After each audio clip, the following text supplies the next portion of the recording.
And hello, everyone. Welcome to the Wartburg Infusion Entertainment Review, or in this case, the Wartburg and Friends Entertainment Review.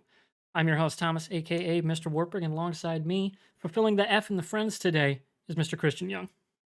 Hello, hello. Thank you for having me. I'm very happy to be back to talk about some very good sci-fi television. Indeed. Where today we're going to be talking about The Expanse, the final season, and our thoughts on the series as a whole. Of course, Christian alluded to it. He was on last year. God, it was literally like 13 months ago now.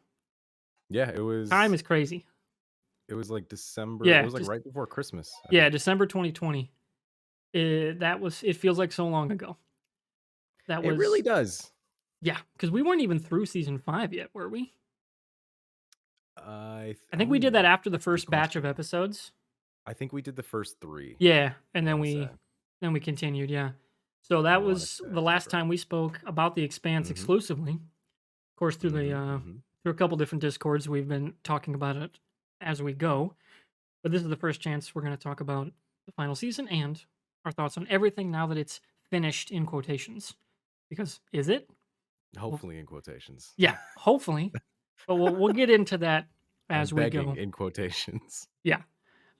So before we get into that, our general like format is like a little watch what you're watching, playing, reading kind of thing. So we'll do that really, really quick. So in the last, let's say since the start of the new year, like what have you been up to entertainment, pop culture wise? Entertainment wise, the big thing is I've been neck deep in Final Fantasy 14. I've been playing Shocker. Wouldn't through. wouldn't have guessed. I know, yeah, it's really hard to pinpoint why that would be the case. Yeah. Um, I've been trying to work my way through Endwalker, the latest expansion, and I actually just finished it last week. And so now that I'm finally through that grind, I can rest easy knowing that the fear of spoilers is gone, and I can try to focus on other things now too. But it was heavy into Endwalker territory for me, which is very good. Highly recommend. I have heard great things. It is it's a very satisfying ending. Another thing that's ending. A Yeah. Speaking of lot endings. of finales for me, yeah. How Uh about you? Mine's more of a retread. I've put in 26 hours of Skyrim in a week and a half, which is a lot. Ooh, okay. Yeah, a I little just bit. decided to dive into the anniversary update. Finally, I bought it. I was like, I spent $20 on this. I might as well try it out. Mhm. The fishing was stupid because that's something that's new. I tamed a horse, and I've got all the new houses, which are really cool. They're beat the shit out of the Is vanilla baked into the game houses. is the horse taming part of the anniversary? Because I don't remember Yeah, it's taming part a of horse. the. It's so the anniversary update included every single thing in the creation content, the creation club. Oh, So basically, okay. all like mods that got baked in to the Yeah. actual engine and UI, they bought just you get them all. So there's Okay, like and so that's where that came from. yeah, there's a bunch Okay, of okay. different custom horses you can get. You can find a unicorn, and that could be your Huh, horse. interesting. Bunch of like really impressive like player built homes, which are really cool. So Mhm. I've got all those, and now I'm like level 36, and I haven't done anything. I haven't even started the main quest. Haven't done the Civil War line. Haven't done anything. That's as is the case with Skyrim. That's what Skyrim is. I'm just on that loop of I want to get my smithing and enchanting to 100. I got to. Yep. I have to. I have I think I have over 100 hours played time on multiple characters. I think combined total play time probably close to 200 hours. I still haven't beaten that game. I have not finished the main quest at all. Yeah, it is a daunting game in a way most games that like try to do the open world thing fail at. Because man, Mhm. Bethesda, that era Bethesda was just the king of here's fucking everything you could want to do. It's not super Yeah. deep, but it's not like also shallow. The skill tree is insane. You can do anything you want with one player. If you want it with the prestige system and just keep leveling up, it's nuts. It's one of the That's how best I games of was all with time. 100%. Like it gets memed to Yeah, death at this point because of the constant re-releases, which I think is kind of retroactively dampening its legacy, but it is such a legitimately incredible game. It really truly is. indeed.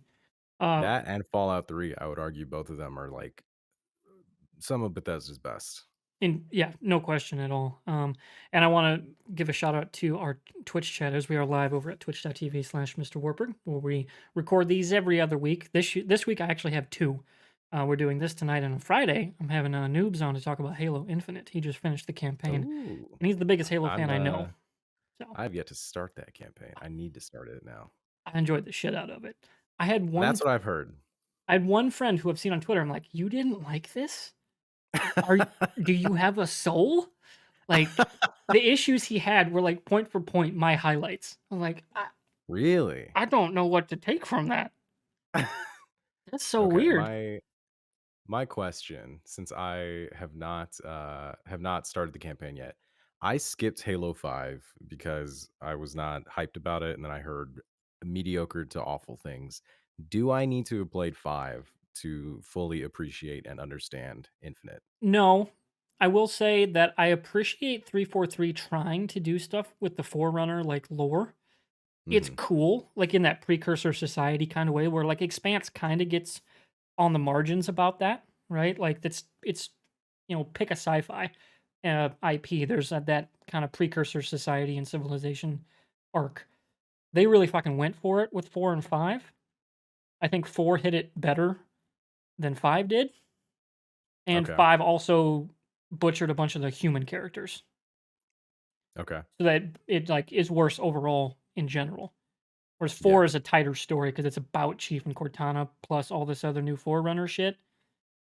5 just, like, they just nerfed blue team, which is Mhm. like, their fucking blue team, which sucks because nobody in the main canon, like, nobody that doesn't go to, like, fucking Polygon knows what the fuck blue team is.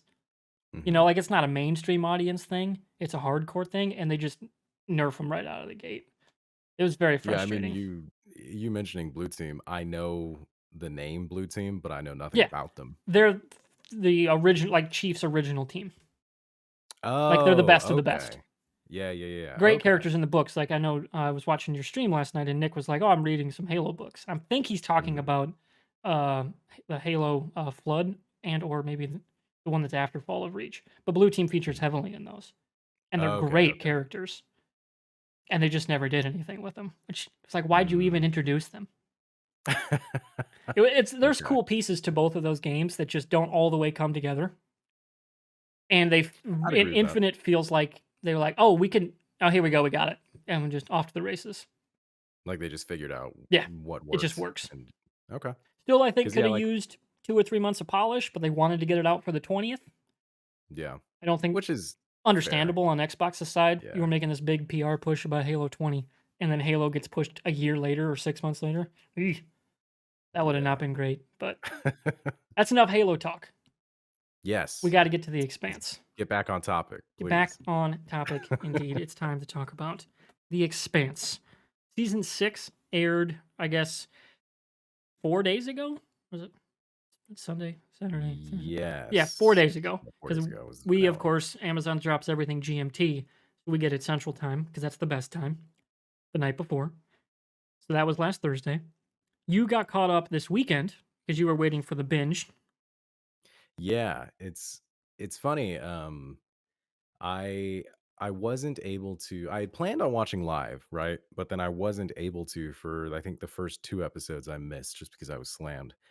And then the things that I was seeing about the first 2 episodes, and I guess we'll kinda get into this as we get further in, was I read that they were setting up further story elements, right?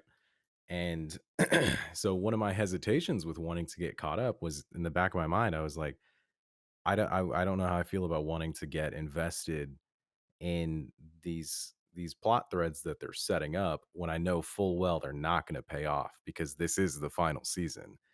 And then it got to a point where I wanted to wait for the binge because yeah, it's only 6 episodes. So at that point I was like, I'm just gonna knock it all out in one go. And then I also was wanting to see what kind of general feedback was to the finale to kind of see more info on those plot threads that were not going to be paid off. So I watched episode 1 last night, and then I watched 2 through 6 today. So it's just been all day has been an Expanse day. So I am primed, locked, and loaded. So speaking of, since you're coming the most fresh off of the entirety, what was your like big picture, like overall one to two sentences? What'd you think of the final season? I thought it was very good. I thought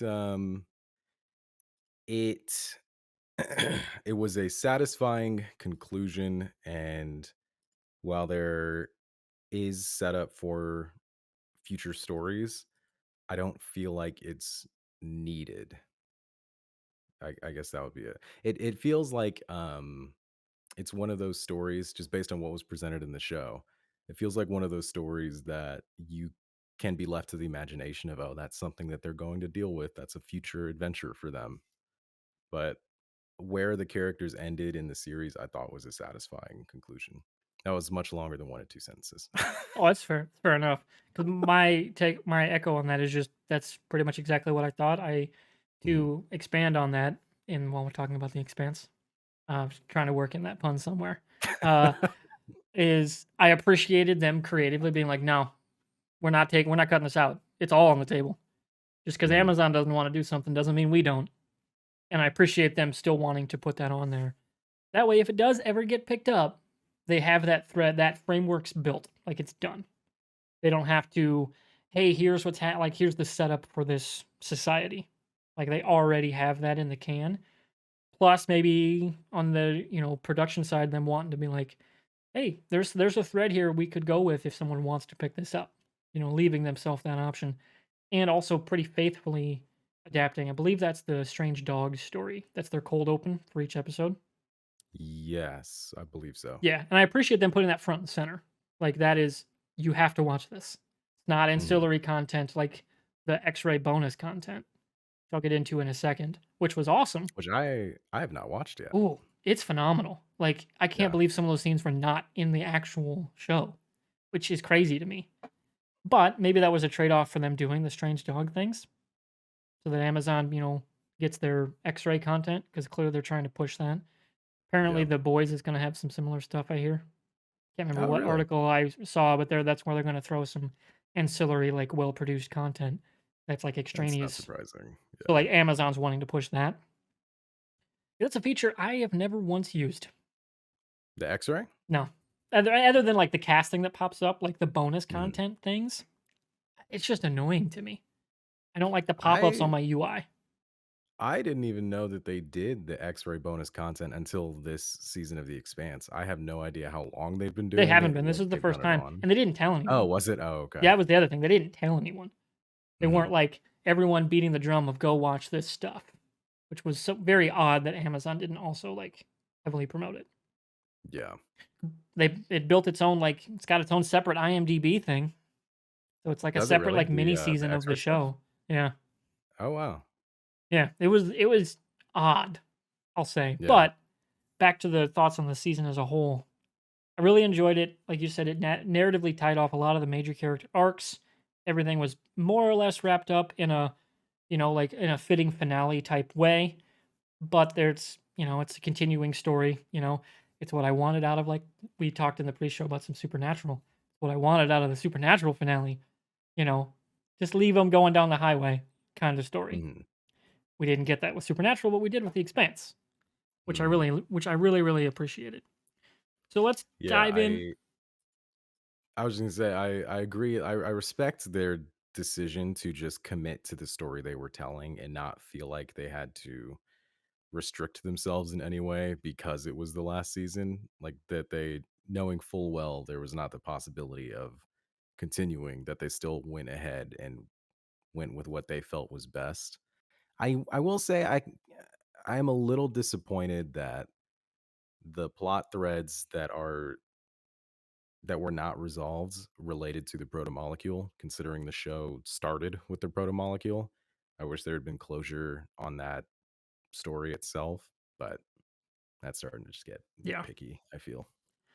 I was hoping for a oh shit, here's the heart of the Tempest coming through the ring, like after credit scene or something, like a 10 years Mm, later story. mhm. But I think if we would have gotten like if Amazon was doing a seventh season or whatever, I think we would have gotten that. I think they Oh, didn't for do sure. that because, of course, they don't know what's their cast situation going to look like. Is it going to be, like what's the budget going to be like?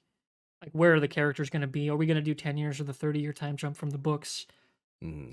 Like there's a lot of unknowns to do that kind of cliffhanger finale if you don't know if you're going to get picked up, Yeah, for but sure. still are trying to. Like they're going to go try to save it and it's apparently still popular, so maybe somebody picks it up, but it's certainly not a cheap show.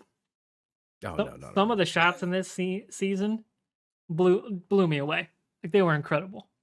A lot of shots from the finale were insane. Yeah, the entire ring space sequence was like, Yeah, holy like shit. the long tracking shot of watching Amos land on Yes.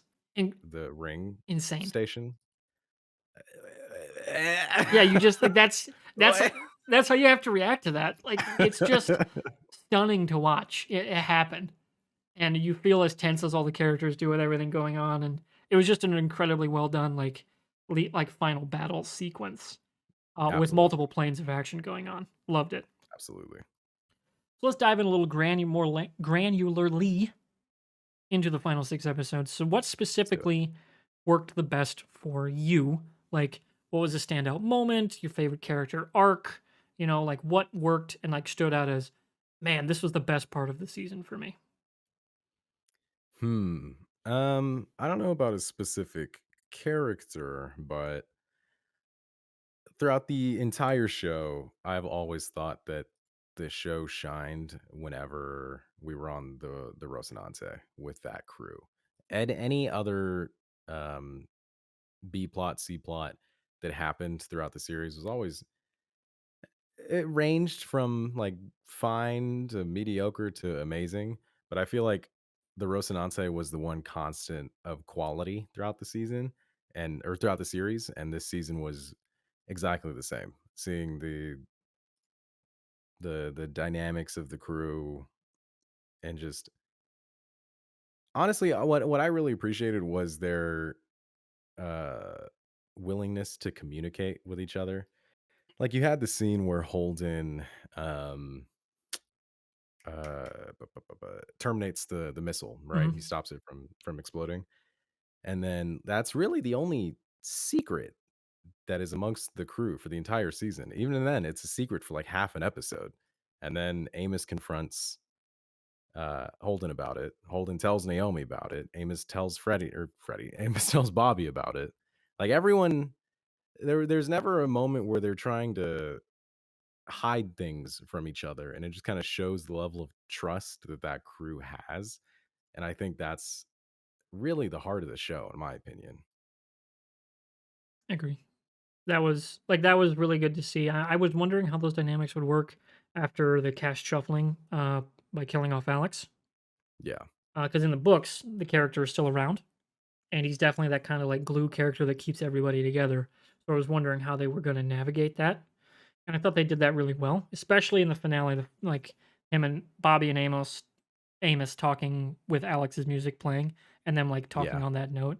That was a really well done way to kind of put a bow on like, yeah, this was the character mattered, even if the issues with the actor are, let's say, contentious.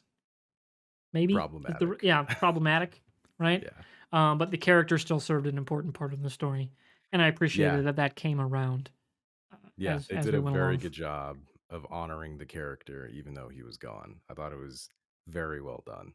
Yeah, I agree. Anything else stand out to you? Ooh,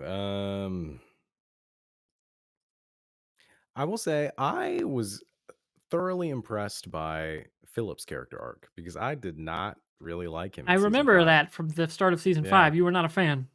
I was not a fan of him. Even at the end of season 5, I didn't dislike him anymore, but I was still ambivalent on him. Whereas in this season, I think he had probably the best character arc.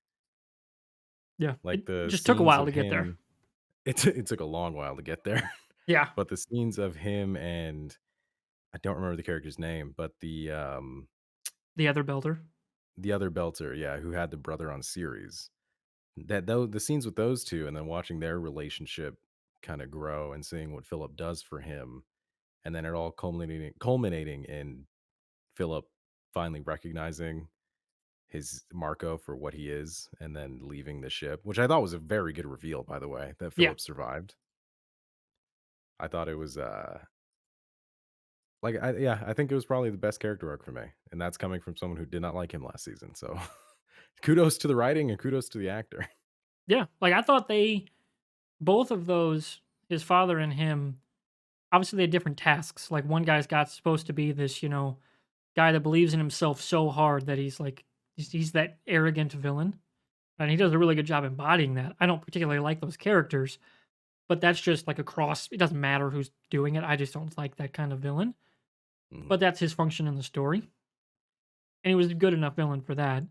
Plus you could see the manipulation, going on with his son. Like essentially manipulating him about why his mom left, like all that whole situation. And I really did appreciate, and this is the best part for me, is in this final shot, Marco looks over, and in prior shots, you'd seen him look over, and it's at Philip from that exact kind of shot. And so the last thing he would see before he dies is that his son's gone. Yeah. It's like, ooh, that's powerful when you Yeah. think about like what he would be thinking in that exact second before he dies. Yeah. And I really, really appreciated how they brought that arc full circle with Philip, especially, because that's exactly what his Naomi said to him in season 5. You don't feel it yet. Like you will someday, you don't now.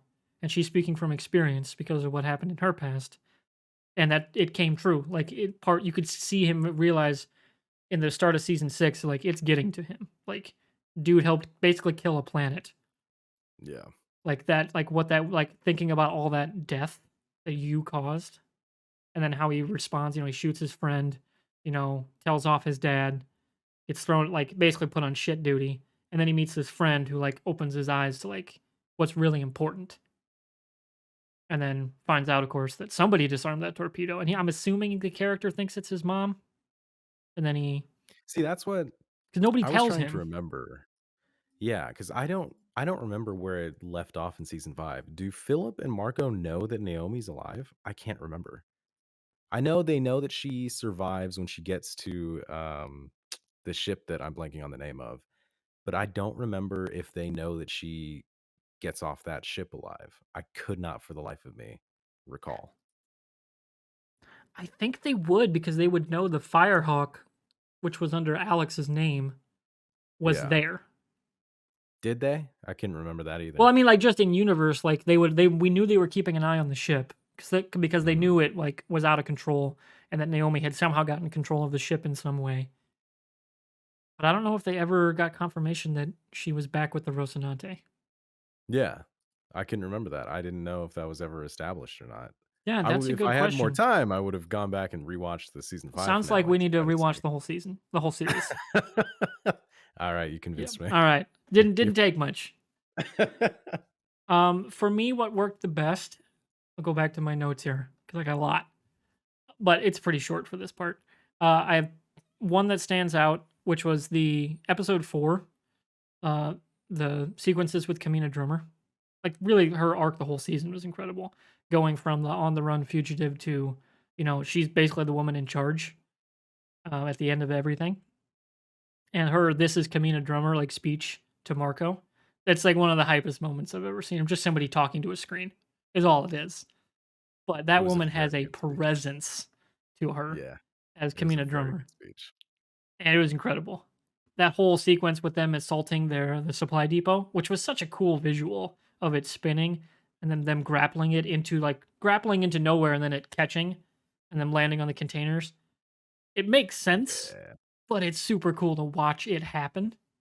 And yeah. that's what I love about this show is that it all makes sense, like physically, which is I thought they is the best part of this entire series, both the books and the show, is that it's like you could see this technology like hundreds of years from now, of course, but it makes sense. There's no, hey, we're gonna just randomly go to light speed bullshit. And a lot of the stuff around her and her ships was just incredibly cool to watch. She's just a great character. And Kamina Drummer's, I'm gonna spoil it. Kamina Drummer's my number one character out of the whole show. Yeah, I Spoiler. figured that's who it was gonna be. Yeah. That was my guess. Yeah, because her arc, she's in the books, she's really not a major character. The That's what adaptation I've of heard. her is she's cobbled together from like 3 or 4 main characters. Like Michio, the character that we meet in the show, she's the like woman that cuts the guy's arm off. Mhm. She's actually like the pirate queen kind of character in the Oh. books. Mhm. Bull as a character that we met last year, part of his arc drummer gets as like Fred's second man. She got that in the start. And then she also took stuff from Ashford and some other few similar characters and then gets cobbled together into this one character. And that's why like adaptations can be super fucking awesome when you do stuff like that. I I'd heard that she was sort of an amalgamation of the Yeah. several different book characters. Yeah. And reading the listening, I was listening to Ty and That Guy, the podcast that was Chatham and Ty, what is his last Frank? name? Yeah. They do about the show, or did, I guess, about the show, as it's probably done now. Uh, they're like, yeah, list like watching her in season 2 when we meet her. Or is it season 1? Yeah, I we meet her in think season she 1. shows up. Yeah. Very, very briefly as Fred's second, them talking about the missiles and stuff. Yeah, isn't that season Is 2? that 2? The missiles sent to Eros? Oh, yeah, that would be season 2. So it's the Yeah, first part season of 2. season 2 we meet her when they get back to Yeah. Tycho after the Eros incident. She's there and we meet her. And them talking about how her portrayal, like, we're like, "Oh, we need to give her more stuff. Like, she's incredible. Get her more in this Oh. show." Because they were, like, talking about how they didn't realize, like, she was when they were watching the dailies, they were like, I mean, she's kinda stiff. I don't know if we'll go anywhere with the character." Then they realized, "Oh, shit. She's talking to an Earther." She talked to Naomi totally differently. Like she like speaks more, musically, more conversationally, and then when she's talking to Fred and James, it's very buttoned up professional English as a second language because she's a belter. And they were Mhm. like, "Oh, that's the moment we were like, yep, we need more of this person." And I'm very glad that they were so taken with her performance because she's a great character. I love hearing stories like that Yeah. about when a character is supposed to have a minor role, but the actor does such a good job that everyone can't help but give them a bigger presence. Yeah. And it worked out beautifully. Especially as 100%. they were able to navigate that adaptation of like all these different parts because like the transport union is a big part of the books and all that, and Kamina Drummer does become a president of the transport union, but in a way different time. So I'm very curious to see if they ever are able to adapt more where they go with her. But it's very telling that the Telltale game is about her, Mhm. which that reveal, like that jaw dropping moment from the Game Awards, like no shit, we're getting an Expanse game and it's Kamina Drummer. Fuck yes, I'm so I am very excited. curious. Yeah. Yeah, I'm very curious to see more of that game. It's gonna be very cool to see. And the other part is part 2 of Kamina Drummer. Getting her and Alva Sorella on screen at the same time was very fun to I see. I had not realized until they had their call that they have never interacted. Yeah, it's always been through intermediaries. Yeah. It it was a weird moment of recognition of having that click and go, "Oh shit, this is the first time they're speaking to each other." Yeah. And like I have another Game of Thrones comparisons down the line, but it was kind of like how in the final season of Game of Thrones we're all like, oh, these people are gonna meet, we're gonna get Clegane Bowl, all that kind of stuff went on. And having those two just forces meet and then try to find a way to work together was just so cool to watch. It was a very good scene. Yeah. Like that's shows like this are awesome. And that Yeah. moments like that are what make them so great. The action's cool. Some of the best I've ever watched, but it's stuff like that that makes the Expanse work so great. Yeah, for sure. But now that we've talked about what worked so great, let's maybe talk about some things that didn't. So you got Okay. anything on your end that you were not so keen on? Uh, I did not like, uh, what was her Kathleen Robertson's character? Marco's second in Oh, command? Rosenfeld. Rodenfield? Yeah. Rosenfield. Yeah. Rosen Did not like something. her. Yeah, I did not like that character. She came from nowhere, at least from my memory. She wasn't in any of the previous seasons, or there was no I mention don't of think her so. either. Came from nowhere and was his second in command and was able to build such a candid rapport with him when he's everything we'd seen of him last season was he was such a guarded person. And there are moments throughout the season where, like, there's the conversation with her in his cabin where she's being frank with him, and he says something like, "Oh, you think that you can what makes you think you can speak this way to me?" or something like that. Like, they kinda referenced it without resolving it, and so it almost make it made it more aggravating in my eyes. I don't know, I'm just not a fan of when characters like that come out of nowhere and have Mhm. such an important piece Yeah. in an important place in either the story or, like, characters' relationships, and there's no explanation for it, they're just there. Yeah. I would have liked had they, and this is maybe they didn't even realize they wanted to.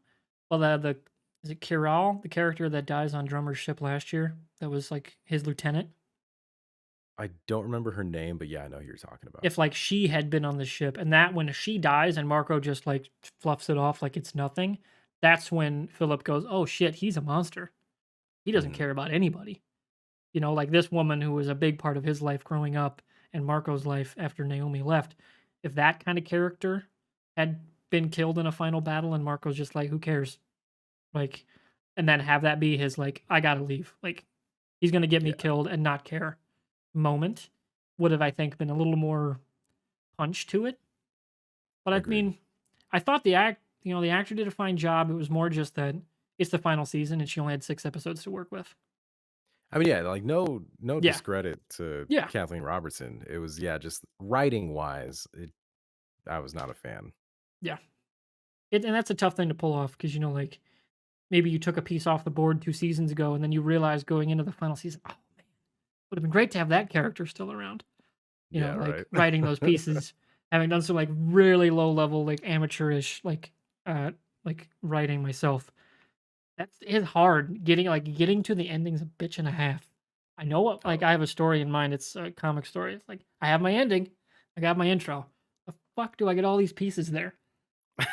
Very annoying, and I've been tinkering with it for, like, 2 years. How do I get this there?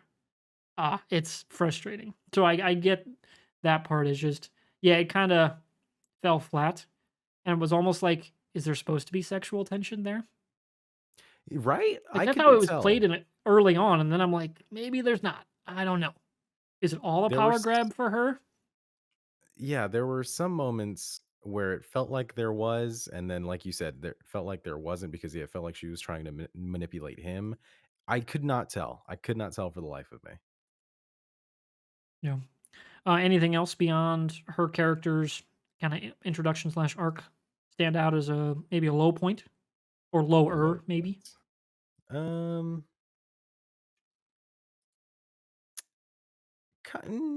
the the Laconia storyline was very cool in terms of what they were hinting at and setting up. But my god, that little girl was a horrible actress and an annoying character. Yeah. Like, it threw me off so bad when, she brings her zombie brother home, and then her parents lock the zombie brother in the cabinet, and then they get lured outside by the recording that the sister made. Why did the sister make the recording? Where did that recording come from? Why did it start playing when it started playing? That specific thing threw me off so hard, and I just did not care for that girl at all. Yeah, because I Not mean, to mention, like I said, she's a horrible yeah, actress. it's not like the character's 5, like, you get the sense she's, like, 10 to 12? Yeah, it's like she Like, was too that's a old to be kid, acting the way but she not that was. stupid. Exactly, 100%. Yeah, like, you're on Like, an the little alien brother world. should have been like that. Yeah. Like, she would have been growing up on an alien world where, like, she knows the shit's alien. Like, Yeah, her parents clearly are, like, xenobiologists. They would have, like, drilled that shit into her to bring her along, and her brother, like, "Don't touch alien shit." yeah. Like, kids are not that dumb. So, and I Yeah, don't, that it's writing kids, not to bring back up writing because my story doesn't have kids, but, like, writing kids sucks. Because oh, I like, can only you're not imagine. a kid when you're writing. Like, it's a frame of mind you almost can't get into because you're an adult, Yeah. and it's hit or miss. And I think in this case, it was mostly a miss, though I enjoyed the visuals of the brother after he's brought back. like that kind of choppy how they filmed it. It was like, oh, that's cool. Like that was And I very like fun. how he deteriorated as time went on. Because when he first comes back and sees the sister, he's pretty Yeah, fine, beyond the except black for, like, his eyes and eyes, yeah, yeah. But then when he comes in the house, it's like, "Oh, this kid is a monster." Because yeah. Like I would that's see when he why the starts dad showing some freaks the fuck out. views. Yeah, Oh exactly. damn. And yeah, like so. Speaking of that arc, like does that drag it down in the season overall, knowing this was the final season? Or are you like, okay, they're gonna do something with this, whether it's a, you know, like whatever version it comes out to be, maybe on another streaming service? Or does it is inclusion knowing like if it doesn't get picked up, does its inclusion hurt the season as a whole? Hmm, that's a good question. I feel like, objectively speaking, it does and it should, because that is introducing such a massive story thread that will not have any resolution. But at the same time, yeah, it irks me, but it doesn't, like, if I never see the resolution of that, I'm not super bothered. And I can't really explain why. I think it's because they didn't do too much with it. Like, I didn't get invested enough to the point where I'm upset that it's not continuing. It was more like, oh, this is a cool tease for something that may happen. I But could see yeah, that. looking on a macro level, yeah, I feel like just the idea of introducing such a massive plot thread in your last season, knowing full well you are not going to have the chance to resolve that plot thread, is a strange choice, and I feel like should kind of drag down the quality. But, like, subjectively speaking, it doesn't bother me too much. Okay. So like yeah, for me, oh man, I had some thoughts on this. Where did I write that in my notes? Go back to my pages and Peruse the notes. 3 pages. Yeah. Um yeah, like it was kind of for me this is where my other Game of Thrones came in. I was like it's kind of like the inverse where like HBO was begging them to make more episodes. They're like, "Come on guys, like we want like almost 10 seasons." Right? And but the two showrunners were like, "Nah, we want to be done." And they, you know, shortened up this last couple seasons and moved on. You could that's just I'm not a fan of it. I don't want to litigate that point again. I'm not a fan of that. Like the showrunners buttoning off, like tying up all the narrative arcs before they're there, and or Yeah, shortening up actual setup for those arcs. But that's a different conversation. This that's is a the different episode. this is the inverse of that, where the Yeah, showrunners very and the writers of the original, like there's their EPs and producers, they very clearly want to continue doing something with the IP. And Alcon, I don't know if it's Alcon Entertainment or what their full production name is, are very clearly like, no, we want to keep doing shit with this IP. We got a video game coming out, like we want to keep going forward, and it's on the Amazon side where they don't want to continue. Not maybe coincidentally because maybe Jeff Bezos stepped away from the company. That would be my biggest guess as to why there's no push on the Amazon side to continue. Because on the numbers side, it's like their second most popular show. is it And really? yeah, from like at least in the last calendar year. So like that's including the Mm-hmm. boys. Mm-hmm. I don't have an actual like number like a Nielsen number to be like this is how many more people watch the boys versus the Expanse. Maybe there's a huge gap. I don't know, but a couple of the different things were like it's about their second most popular on view time. So it's Oh, I like didn't is know it did maybe that well. maybe it's a budget thing. Like maybe they don't view the views as worth that budget. That's what the showrunners were like. We gave them the budget and they said you got to do less episodes. So maybe it's a just a business decision for them and they don't see it. Because it got saved because Bezos loved the show. That was Yeah, pretty much the whole thing. And him stepping yeah, away from Amazon a few months later, hey, we're not going to keep going with this show.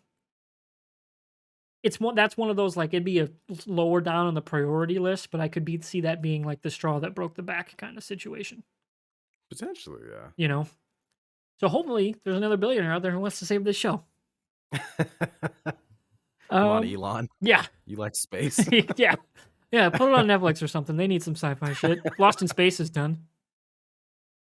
And I was wondering what Amazon was going to do with Mass Effect. Like, did they bring in Alcon? Because clearly these dudes know how to do fucking sci-fi and like, show it in a cool way. And Mass Effect gets compared to Expanse a lot. It's all over It the does, subreddit. doesn't it? Yeah. And like there's just a lot of similar narrative themes. Obviously, the precursor race stuff, like all that, and it gets there's a lot of crossover there. Plus the Normandy is like one of the dopest ships ever. If Oh, anyone 100%. was gonna do a sci-fi, like a live action ish of that, I'd want it to be some of the people that help with the Expanse because God, this shit's gorgeous. All the ship It's shots, funny every model. it's funny you talk about doing live action Mass Effect. I feel like Mass Effect should be animated. I feel like trying to do any of the aliens in live action I is don't know how you're not gonna gonna do work. Krogan. Well, how are you gonna do Krogan? Krogan are I mean, even Asari might not look good, man. No, like I don't know. Like how you gonna do Turians? Their legs move different. Yeah. Like How do you do, like, Volus I don't know. or, Now, like if you do it like cutscene, like kind of like I always wanted to see a Halo movie, but like with the Halo 2 anniversary, like Blur doing the animation, those ooh, cutscenes. yeah. That game's 8 fucking years old now, which is crazy to me. The anniversary for that. That shit still looks gorgeous. Like Oh, and that Blur level would be makes incredible. beautiful stuff. Yeah, that's what I always imagined something like that would do. But maybe that's another one of their. They're like, well, Mass Effect's going to be our sci-fi, so we don't need the Expanse. You know? But it's interesting if that is the case. I realize we're just Oh, hypothesizing we're here, yeah, so we're just yeah. speculating to no end. Yeah, but it'd be interesting if that is the case, that they would want to take the gamble on the Mass Effect adaptation when The Expanse was apparently as popular as you said it was. Yeah, It feels like that's the safe bet. If it's already performing that well, yeah. just continue with it rather than try to risk. Plus, I will say, knowing the books, adapting books 7 through 9 would be a lot more expensive Okay, interesting. because there's some major changes. I spoiled myself on basically the entire arc and the ending now that the final book is out, but it's a big, well, not being like a major shift like on the political side of things, on the space side of things, meaning where the money's going. It's a lot more expensive to show. Like the scope is just way bigger. So Hmm, I don't know okay. if they would want to put that kind of money up. But Gotcha. Interesting. who knows? Maybe we'll never know about that part, which really sucks. But let's get back to the actual show itself that we got. So let's see. Did I get everything on our actual talking about the final season? We had What some. did you not like about the final Oh season? yeah, for me, I understand the budgetary side trimming down to 6 episodes, but man, I really could have liked a couple more. But that's Yeah, just my yeah. take, especially if you're gonna do the strange dogs taking up 4 to 5 episode minutes per week. Like that, it feels like it's taking too much out of the six we're getting. But the rest of what we got was every episode shit happened, right? Oh, yeah. So like Yeah. mixed bag on that for me. Um, again, like I thought Phillips arc, while it finished well, I thought it was kind of rushed. Like I would have liked to see more resolution with that other belter. Like, does he bring him with him? Like what does he is he just leaving that character in the brig? Like some other thing, maybe. And That's a good point. Yeah, what happened to that yeah, guy? Did Philip just leave him there? yeah. Like he knew he was leaving the ship and he just left his friend who got fucked over by Yeah. Marco. Like, I don't know. Like that was something that, but that was literally it for me. Beyond one other thing, and that is, uh, also because of the 6 episodes, they had to cut down on so many of the returning characters, like Prax, the Pastor Anna character, or Elvie, who plays a big role 7 through 9, reduced to an on-screen, like talking on a tablet cameo. I appreciated getting them back. It was cool. Sucks we didn't get any Thomas Jane anywhere. You're doing in the one ship stuff. They did a flashback episode, like 5 minute thing. Not nothing with him. Really? I don't know if maybe that was a storyboard. Like they were gonna try to do that and he couldn't make it work. But Yeah, like scheduling conflicts would maybe? have loved to have him come back just for even just that bonus content stuff. Yeah. And that feels like a miss for me in terms of it's the final season, putting a bow on everything because it's the final season. But all in all, grand scheme of things, those are pretty minor nitpicks because I really fucking loved this season. Yeah, same. I will say that getting those minor characters cameos, yeah, I agree with what you're saying in that it would have been nicer to have something more from them. But given the episode count we had and the runtime we had, Yeah, I thought that they they handled it they as well as they managed could. to Yeah. yeah, they managed to feature these characters without making it seem like they were forced in. I agree. Like I imagine if it was a fuller season, we would have got like a whole episode on Ganymede. You know. Yeah, with absolutely. Prax and all that. So, and maybe more I stuff. do think I do think Anna was probably in it about as much as she should have been, Yeah, she plays a bigger but role in the yeah. books, but that's because we're actually getting an on Earth perspective in the books, and we're Ah, not I getting in gotcha. the show. Yeah. So that makes a lot of sense. But Definitely could have seen a bigger Prax role if we yeah, had more episodes, though. and the LV character was where they could have set up a lot of stuff for future those the Laconia type. That when that if it ever happens gets adapted, she's doing a lot of proto molecule research. It's called the Adro Diamond. I'm not going to say like what it all is, but it's essentially like a repository of knowledge. Kind of like in our live chat, Jaron was talking about Stargate earlier. It's like if you remember Mhm. the ancient repository of knowledge that like grabs O'Neill's head, it's like one of those, uh, but for the proto molecule, like the ring builders, and she's studying Okay, that, and then they learn a interesting. lot about their civilization and how it works through her. But through a tablet, it makes sense because they want to give that Naomi and James are the one that figure out this whole ring monster thing, the Goths, the entities or whatever you want to call them. Uh, that it worked. It just felt a little short shifted there, but not much. So, I'd agree with that, yeah. all right, so let's get back on to the series as a whole. Like, kind of widen out our scope from season 6 itself, plus bits of 5 as they're so like part 1 and 2 to each other. Uh, what are some of your favorite moments from the Expanse series? Whether it's just a specific one or like multiple. I have two. I was thinking about this earlier. I was trying to think of as many options as possible. I got 5. Okay. Okay.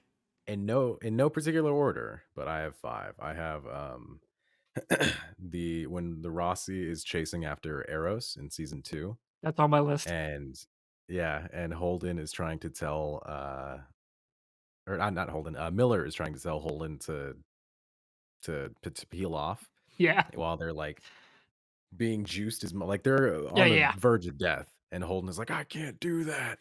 That moment, that whole sequence, Yeah. Like, and then there's, like, the scene in the UNN, I guess, the conference room, boardroom, where Avasarala realizes, like, "Oh, they're willing to die over this, like, they're willing to sacrifice themselves to try to stop this space station."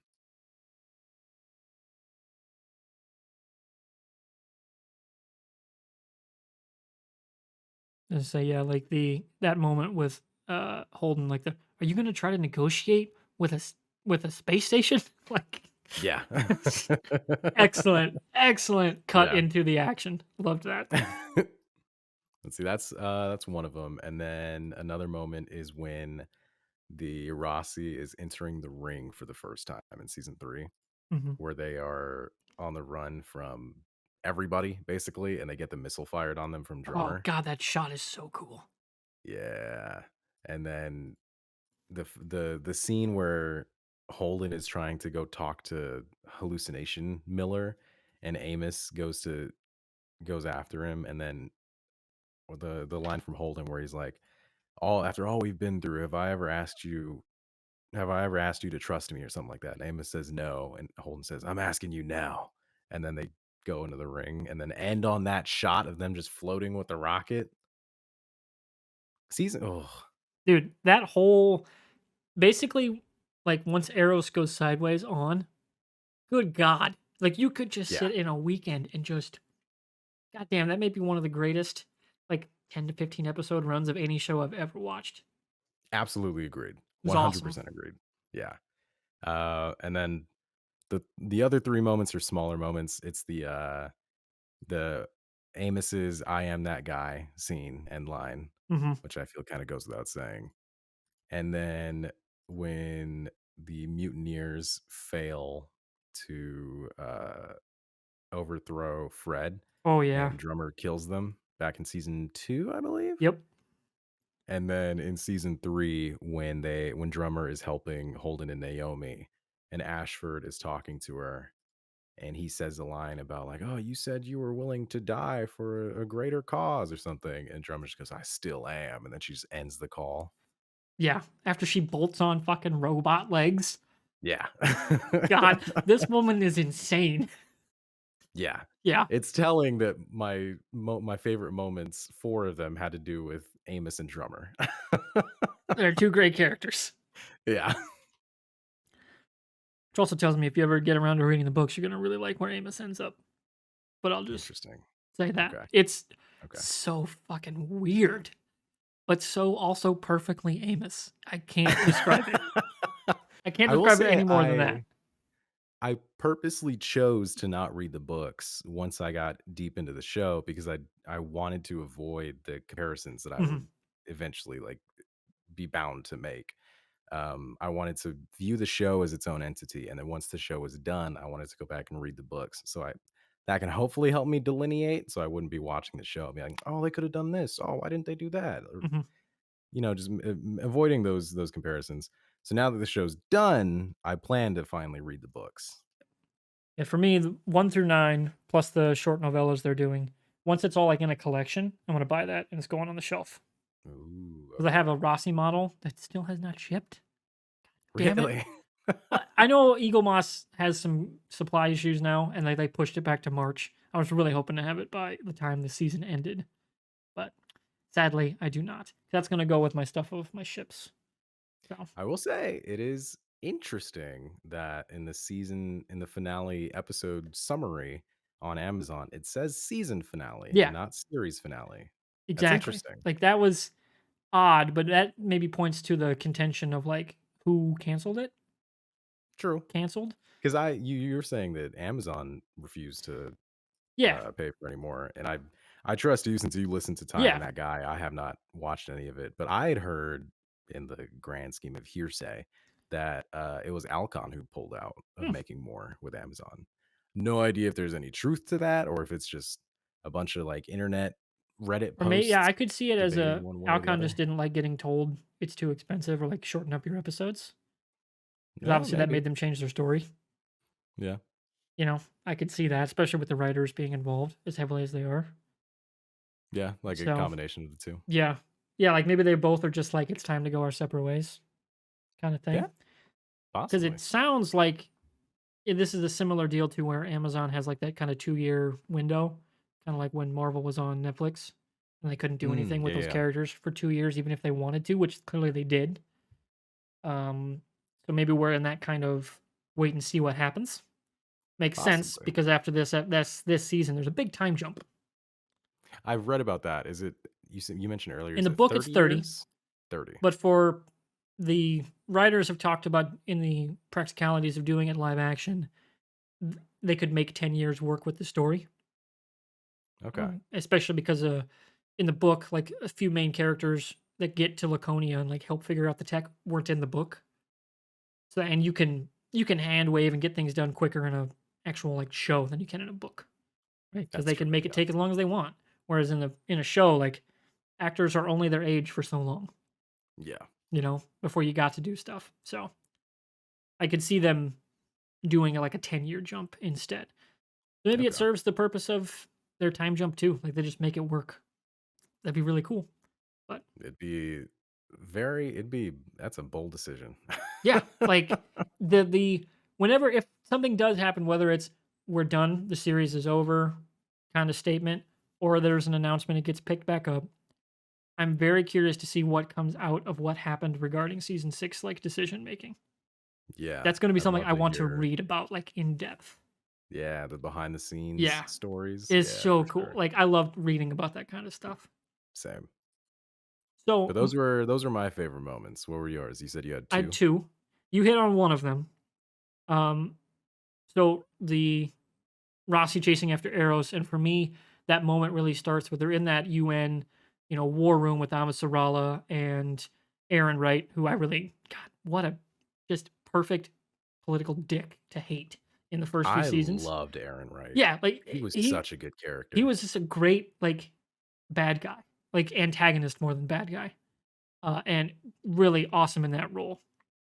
But when it's in that moment where they make contact with the ship that's chasing arrows, and James Holden pops up, and you Yeah. see the room go, "Fuck!" Right? Like everybody's like, Yeah. "God fucking damn it, James Holden. We've like been chasing this dude and trying to kill him, and now he's gonna collectively save all of our asses. You Yeah. know, like that moment is awesome. And then the sequence where they chase it, so well done. You know, like you hit on like Miller talking, that whole situation, that whole like final run there at the end of that episode's just stand out. The other is another Rossi one for me, and that is the Rossi saving the Razorback with Avasarala on board. Ooh, yeah. One of the most insane things I've ever seen. Like they had some, I think, stuff on that level in the final season. You know, once it got to Amazon, but that sequence where the Razorback's getting shot at, they're trying to outrun the missiles, and all of a sudden these missiles come out of nowhere and save them and start flying with them, right? And then they peel Yeah. off, starburst around a UNN battleship. The Rocinante flips, comes around, and sends 2 missiles and shears off the engines from the ship. One of the craziest things I've ever seen happen. My jaw was on the floor. Like it was fully detached on the floor. Holy Yeah. shit.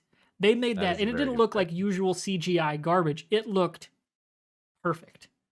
Like Yeah. what, and they did that on sci-fi. Like that wasn't Amazon money. That was just we're doing this on sci-fi. Like, oh my god, these guys are amazing.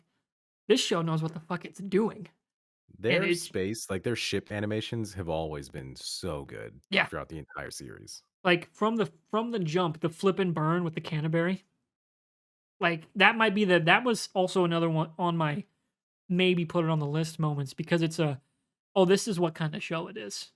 You know, like Yeah, the I think it's prepare like a for flip and retroactive burn. moment. Yeah, it's like a you Yeah. sit back and you take in what you're watching kind of moment. Yeah. Where he just says prepare for flip and burn, and then it's just visual storytelling. They don't say what anybody's doing, right? Like it's them getting strapping into the ships, the juice coming up, you know, and then the ship. You just that wide pan out, you know, zoom out shot of the ship turning, which we got a callback to with the same type of ship in the finale doing a flip into the final, you know, final shot. Which I was like, I love visual symmetry like that, and that moment was just like, oh, this is the kind of show it is. I am here for it. Yeah. And just there's so many of those moments you could pick from, but those are my favorite two. And I wanted to stick with the Rossi because it's so, you know, like it is their Impala from Supernatural. Like you can't separate the show from the Rossi, right? Like it's just it's a character in and of itself, which I really appreciated going with that kind of route with it as well. Yeah. Okay, so we talked about our favorite moments. Let's talk about our favorite season. If you had to pick a favorite season of the show, what would it be? Oh, I've got a ranking from best to Okay, worst. so do I. Or we'll do I we'll do figured you worst would, we'll do but worst to best. We'll do worst to best. Okay. Worst to best is so for me, worst is season 4. I will say the worst season of this show is still very good. It's just not as good as the rest. For me, it goes season 4, and then this is tough. Probably season it's either season 1 or season 5. Those 2 are kinda tied for me. I can't really decide. Season 4 and then season 1 and 5 are, like, on the same scale. Then season 6, season 2, and then season 3 is the best for me. that is pretty much exactly the list I have. Really? Yeah, like for me, it just took a while in season one to get into the Miller arc because it's It's so very different. slow in Because that's a season 1. noir detective arc, just Yeah. juxtaposed with a sci-fi political thriller. Like those are very close cousins, like on the political thriller side to a noir detective story. They are not always the same kind of story, and they butted up to each other too much without any crossover. So it took a while for me to Yeah, get into it I'd agree on with that. It's very specifically with slow. his. Yeah, Once it gets going, man, it gets yeah. going and you're in it. Which But yeah, once Miller it's a meets slow up start. in the finale Yeah, with everybody else, it takes off. It just takes a while for those two worlds to collide. So I'd like, agree with that. but there's so much cool shit in season one that I can't say that's the worst. Right? Yeah, Like, exactly. there's so much cool stuff in one that's just fantastic.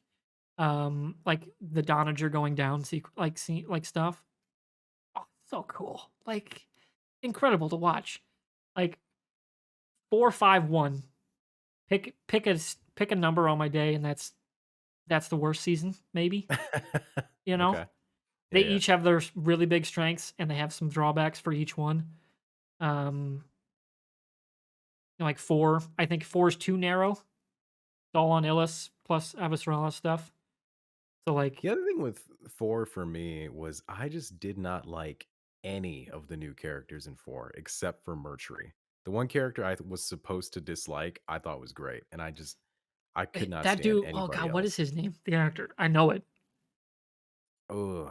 It's not Cillian Murphy. There's another one. Oh, what is his name? Burn Gorman. Okay, yeah, I know a bunch of stuff he's in. Yeah. He's a great bad guy. He's Like, very good, he's yeah. very good at that kind of role. And him and Amos that whole season, like, Yeah. goddamn, That that dynamic. in that finale when Mercury punches him in and Amos is just like, thank you, and Yeah. goes to town on him. Wonderful. But it's got its drawbacks. It's slower. We get more Thomas Jane, which is awesome, but True. it's got issues. Yeah. 5, it takes a while to get to Marco being an interesting character, like too long. Yeah, I'd agree And with that that. also by proxy hurts Philip. Though Naomi has some awesome stuff to do, it just her arc's like really, really, really dragged out. Yeah, it's very slow. It is a very Yeah, slow start. and it just takes a while to get to things being like serious there.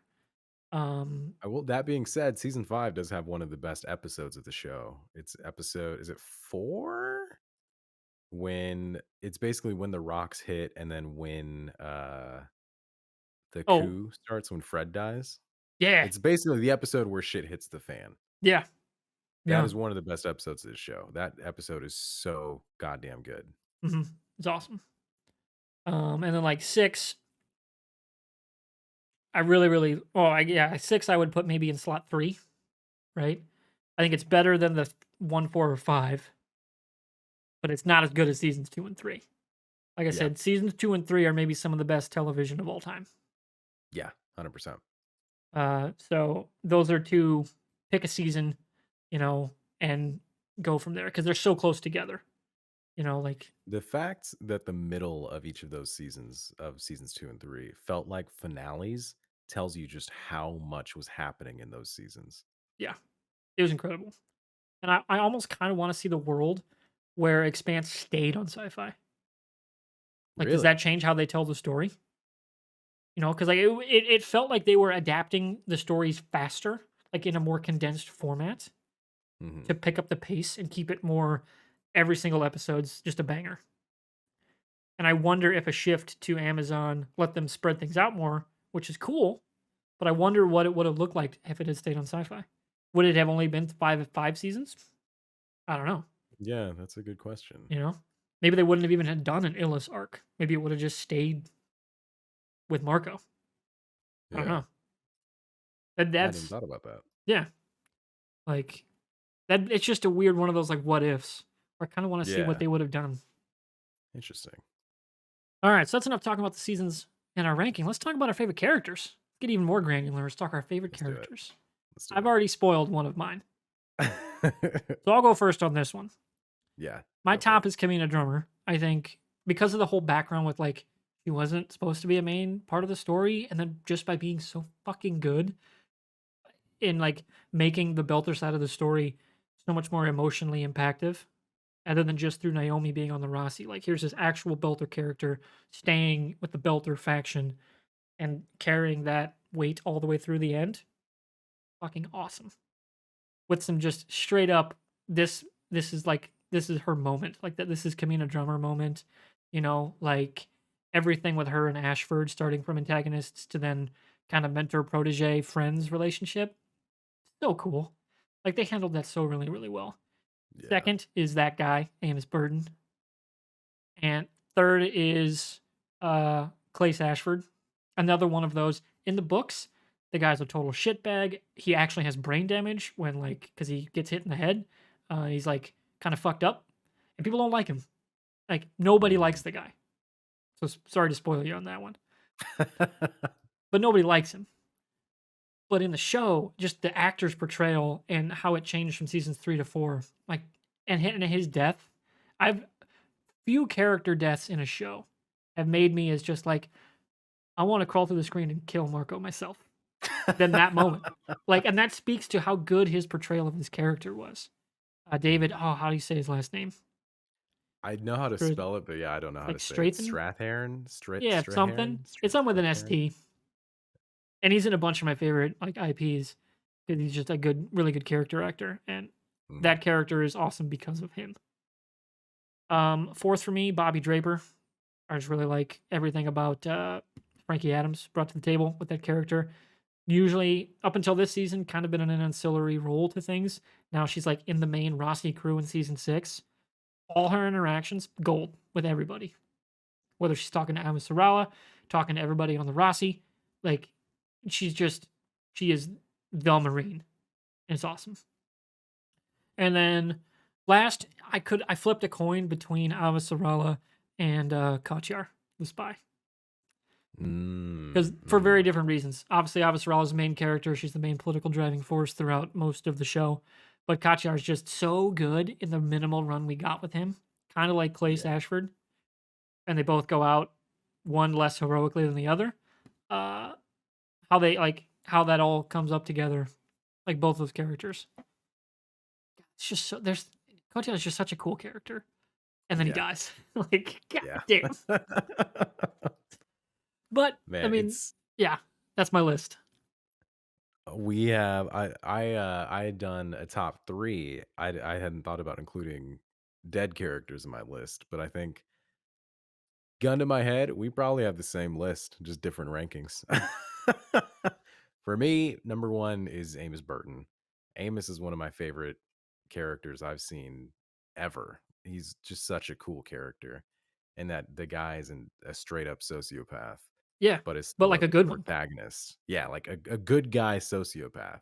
That's Yeah. such an interesting character for me. Number 1 is Amos, and then depends on ask me it depends on the day. But number 2 and 3, are 2 I'd probably say is Drummer. I'd say Bobby. Okay. Bobby number 2, Drummer number 3, and like I said, it depends on the day. Those 2 may switch than any other day. And then number 4, probably Ashford, and then 5 is probably Kotiar. I will say, honorable mentions to Miller, or not Miller, to Holden, and oh god, what's his name? What is the name of the admiral in season 3? One that dies? Yeah, Admiral Souther. Great Souther. character. Yeah, the one Yeah, that like tries honorable to like mention to stop the him. war. Yeah, yeah, Yeah. yeah. Honorable mention to him and Holden for top 5. Yeah, Honestly, that Fred too. Fred yeah. Johnson. Oh, that God, this was show another has so thing many good characters. that was another thing about season 6 I forgot to bring up. It got so like that's the problem with casting such a known name in no, I don't now I'm blanking on his name. The guy that played Anderson Dawes.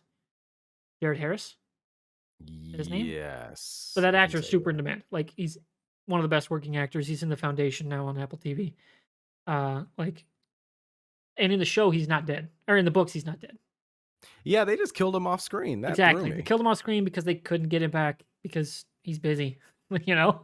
That happens when you like move across networks, you know, and like change up your entire show from going, network cable to streaming. So, Yeah, but sucks we didn't see him because he was a great character. The little bit we got he him with. was. Yeah, he was a very good character. Yeah, So, this show, a it is lot a of awesome testament to its characters. quality and that it has so many good and memorable characters. Like season 6, Even the Martian admiral, like that leads the that's assault. exactly I who I was was about to like, bring up. Her, I was like, yeah, yeah, they were able to bring her back, and like we know her, she just fits in the story and is a good yeah. character. Awesome. So speaking of your favorite two, there's that one ship like bonus content. That's all about those two. You're gonna like it. Really? Oh yeah, Okay. very good. I would Okay. definitely make sure you sit back and gonna take you about 20 minutes because they're short, about 4 minutes apiece. So enjoy because it's awesome. Okay. I know what I'm doing this week. Yeah, and there's some real weird tension between those two characters, and that one ship like ratchets it up. Mhm. episode. Like, whoa, like, are they gonna get together? I don't know. Like, it was weird.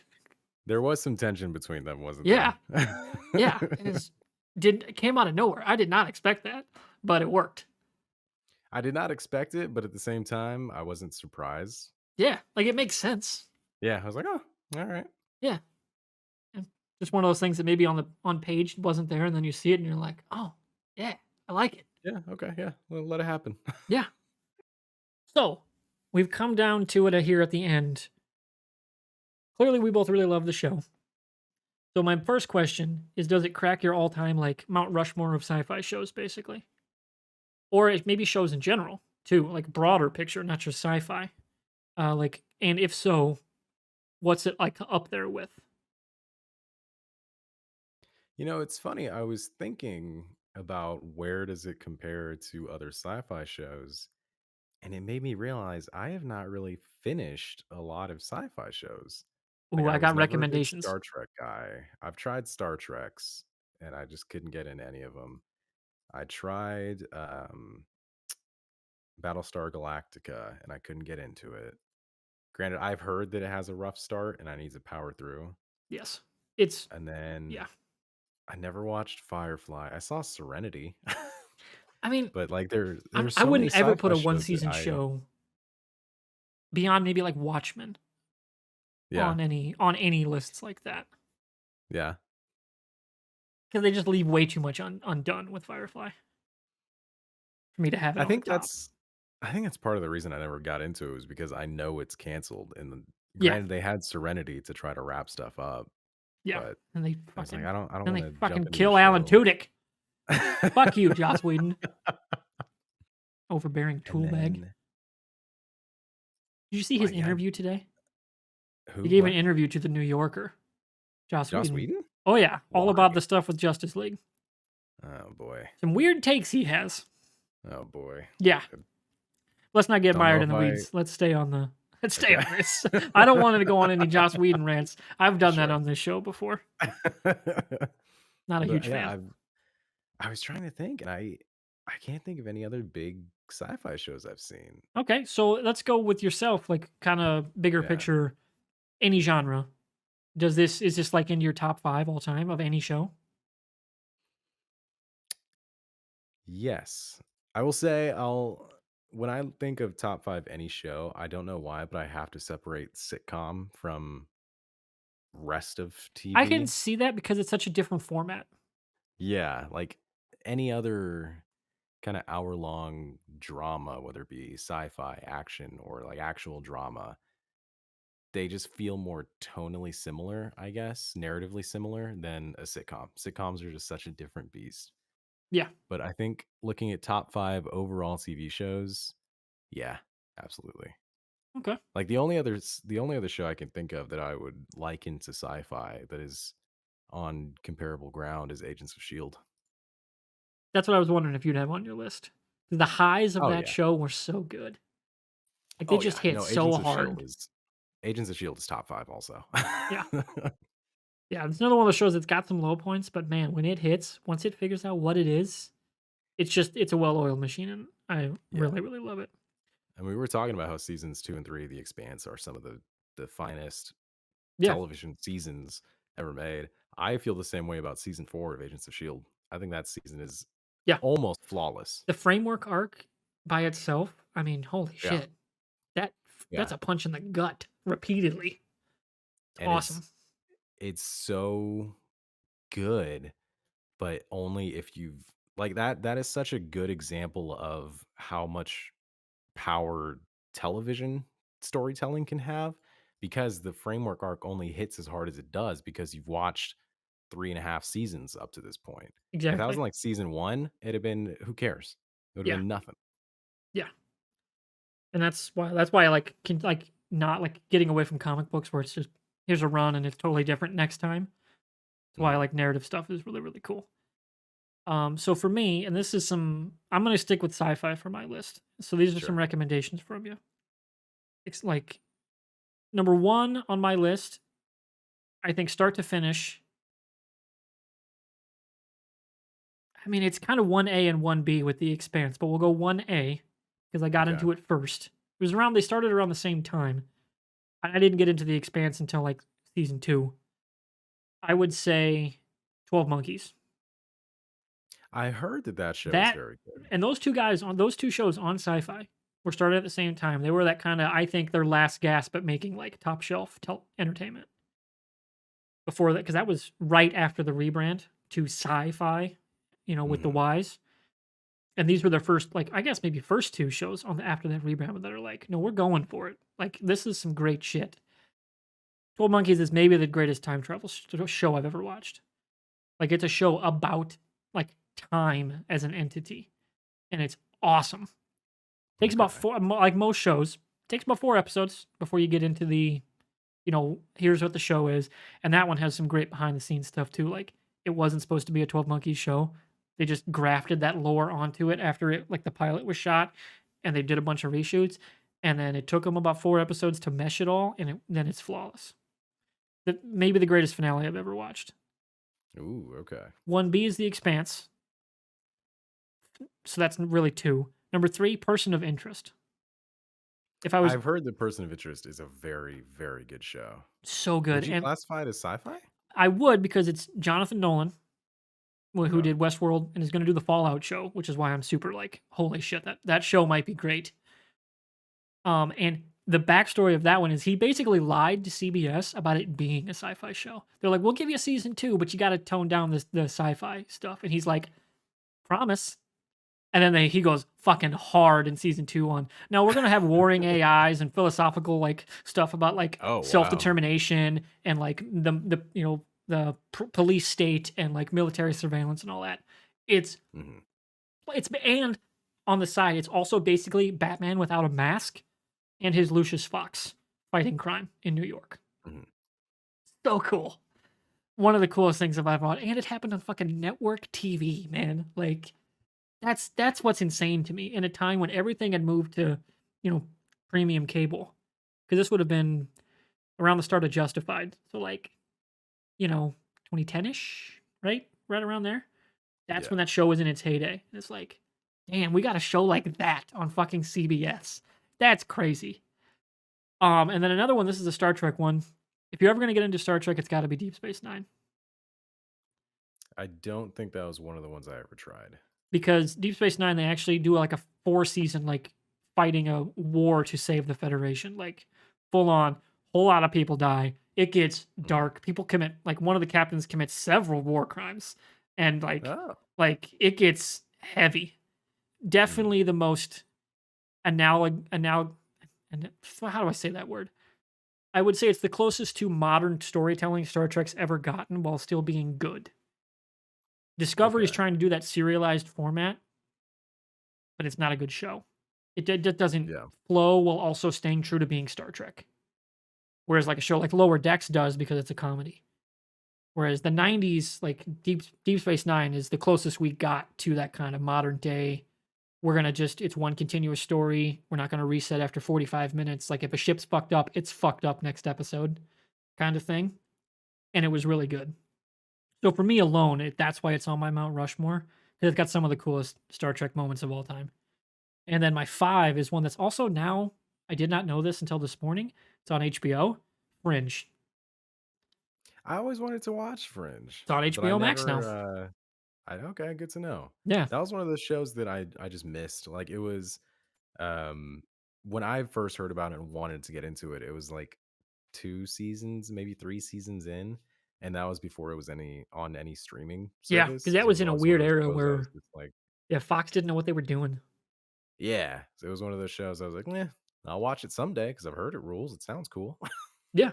And John Noble alone, his Walter Bishop is a reason to watch the show. Like he's the perfect mad scientist that you root for. Mhm. Like he's that guy. And like he's crazy Doc Brown who's maybe done some really fucked up shit to, a lot of people and kind of broke the Okay. universe, but is trying to fix it. And he's like his arc is just phenomenal for a sci-fi. Plus you got Joshua Jackson as his kid, dealing with all that. Anna Torv is like the agent Olivia who like comes in as like their FBI person. It's like X-Files meets just fucking crazy bonkers sci-fi stuff. And has Jared Harris. as one of the main villains. Uh, Oh. he plays, I think it's season 2, and then he comes back in season 4 for and his David Robert Jones, which is just a great villain name. Like, and they always say the full name, which I love. And he's a great actor for that because that was when he was Yeah. coming off of Game of Shadows, Sherlock Okay. Holmes, and he's got that great villain like I know more than you voice, and Yeah. it What did you just say the name works. was? David David David Robert something? Jones, Okay. 3 first names, and they make that like or 2 first names. They make that joke a Yeah. bunch, but it's It's got a great. very Dread Pirate Roberts vibe to it. Yeah. Yeah. Plus, it's got a lot of weird like that season has a lot of shapeshifter stuff, and they like deal with like real body Mm, horror stuff. It's intense. For again, that okay. was on network TV, and they were doing some Yeah, of that was a this. Fox show, right? Yeah, Oh yeah, you said Fox. Yeah, yeah. yeah. Yeah, it's funny. I haven't seen very many sci-fi shows, but I would consider myself a sci-fi fan. I've seen plenty of sci-fi movies, played quite a few sci-fi games, but TV shows for some reason I just have not seen a lot of. Yep. I would of that list if you're gonna watch anything. 12 Monkeys is the easiest watch because it was that sci-fi 10 episode season arc Mhm. structure, and that was how it finished. Uh, that man, that show's just fucking awesome. I watched it 3 times since it ended. It's so good. And to get in chat, Jaren asks the 100 sci-fi worth finishing. For me, shows like the 100 and indeed Battlestar Galactica, the reason they would never make my list is because they can't stick the landing. The landing matters, I think, just as much as everything building up to it. Mhm. And the finale of the 100 was utter dog shit. Like, just shut it off after 10 minutes. Out of nowhere, oh, hey, everyone's going to transcend into energy beings.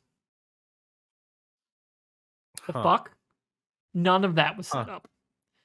Interesting. Like, Battlestar Bold. Galactica gets a little bit of a pass because they did set up the whole angels and is God real thing. Like, they toyed with it. They never really dove in until the finale, which is why it Mm, fell on its face for me because they didn't really do anything with it beyond the Kara arc in season 4. Like, she just comes back from nowhere. mhm.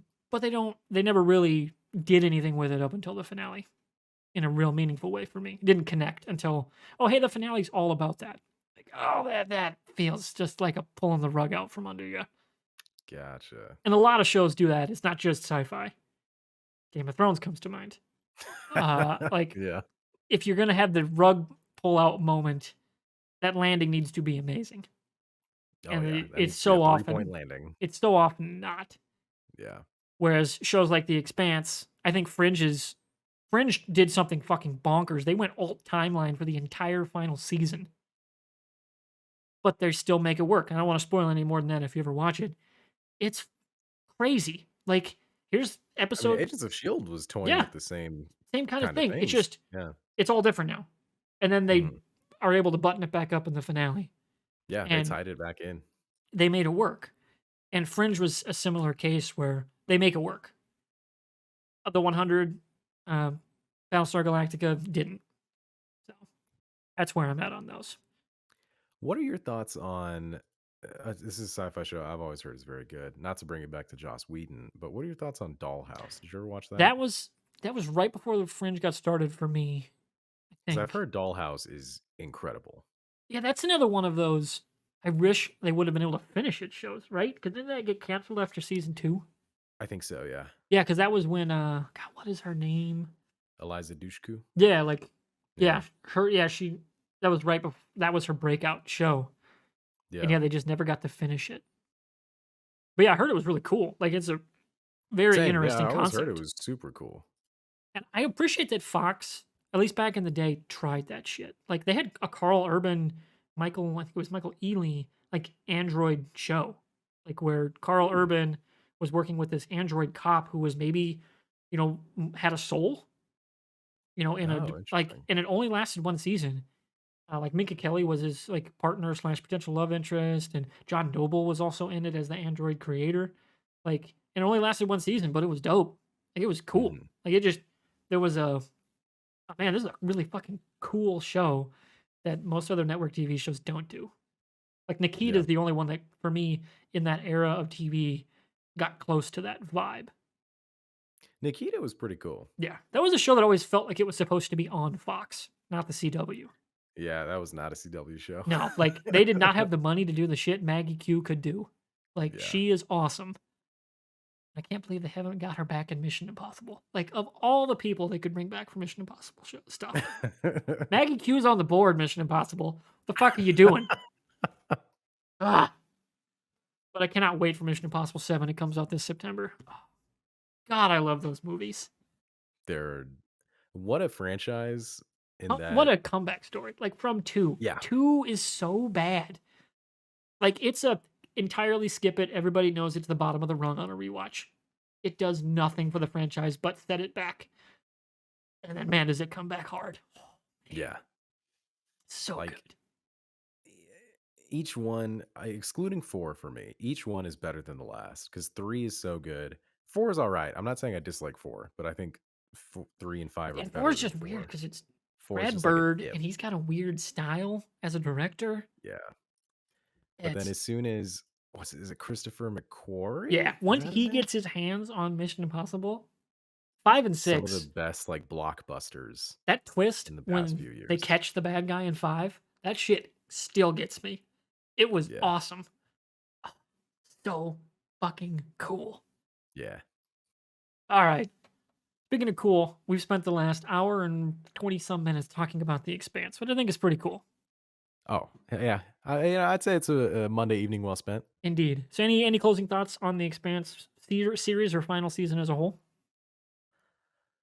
Like I said, it was a very satisfying ending, and my fears about feeling like it was unresolved going into season 6 based on what I'd heard, those fears were pretty much abated completely. There's still like some mild dissatisfaction, but it's more out of a place of damn, I just want to see more of this show, and not so much as like damn, I feel narratively unsatisfied.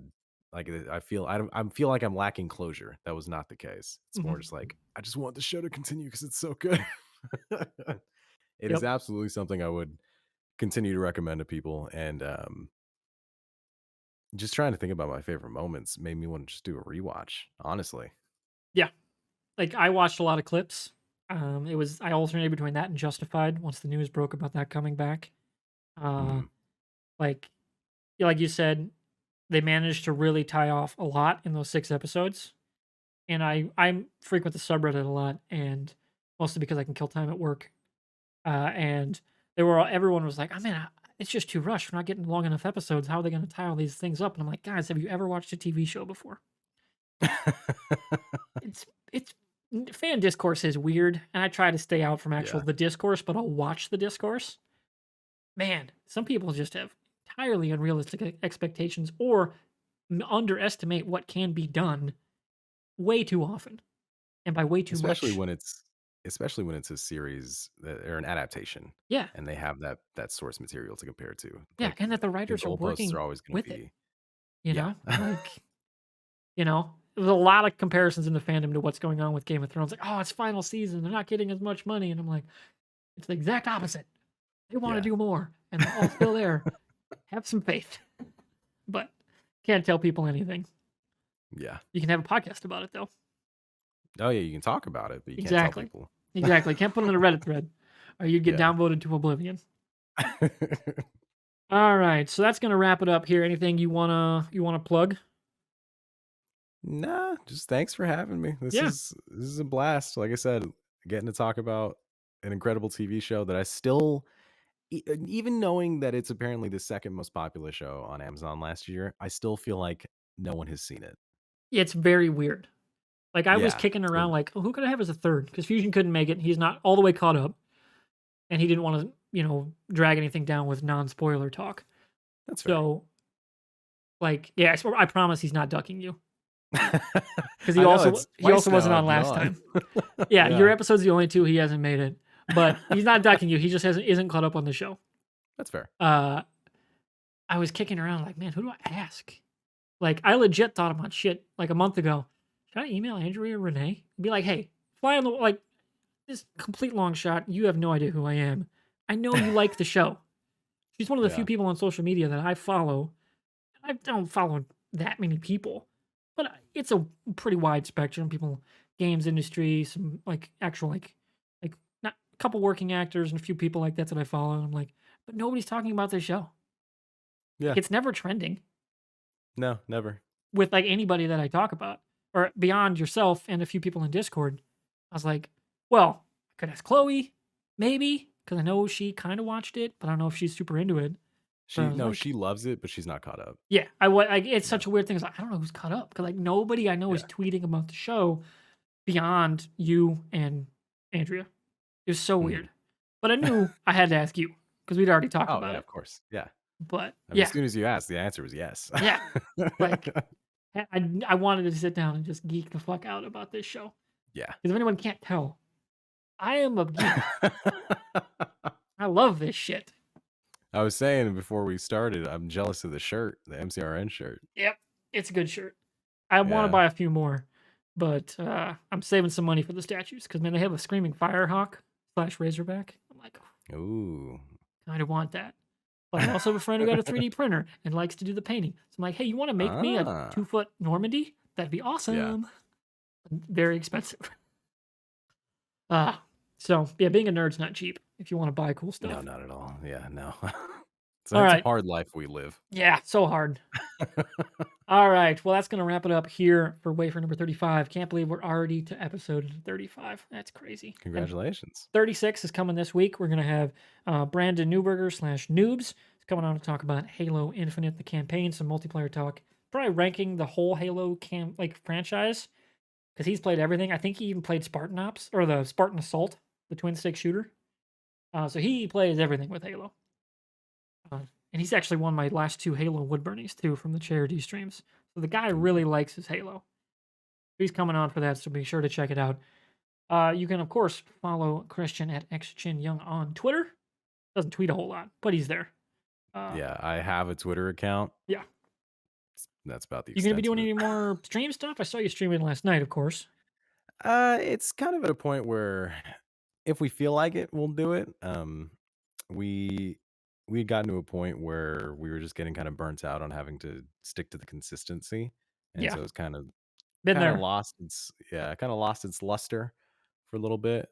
So I think it's at a point right now where when we feel like it'll be like, hey, we'll do something. But Yeah. Makes sense. I ran the Bottom Shelf yeah. Nerds for a couple years, and it got to be a lot. Yeah. So it happens. Yeah. Of course, you can follow us for the show over at twitch.tv/MrWartburg for the live shows. We can talk with people like Jaron and Chris who are in our chat today, bantering us back and forth about the shows and content and things we're talking about. You can follow also Mr. Wartburg over at YouTube. It's also on a bunch of different podcast services. I can't name them all because I haven't checked Podbean in a while. I just know it works and they're there. So you can check them out there. And leave a review because Spotify somehow turned those on. And I just noticed the other Spotify day. has reviews now and ratings. Yeah. So if anybody Yeah. watches this and you like talking about nerdy shit, leave a review or a rating if that's all you can do. All right, that about wraps it up here. So, yeah, that about wraps it up. Let's get out of here. It's Monday night. We got stuff to do and football to watch. So, Yeah, I gotta go watch the Rams. plus the Moon Knight Rams. trailer. Yeah, I gotta go watch the Moon Knight trailer during the wild card weekend. Like, Disney's weird like that. Like, just put it on YouTube. Like, I could see it in 2015 for The Force Awakens because it was fucking Star Wars is back. Not Moon Knight.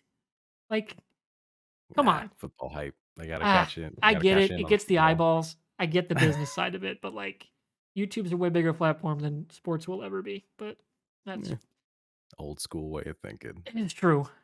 Anyway, we're done. I'm done. This is like my 4th outro. We're done. Everyone have Thank a good you for having me. have a good night. See ya. Goodbye.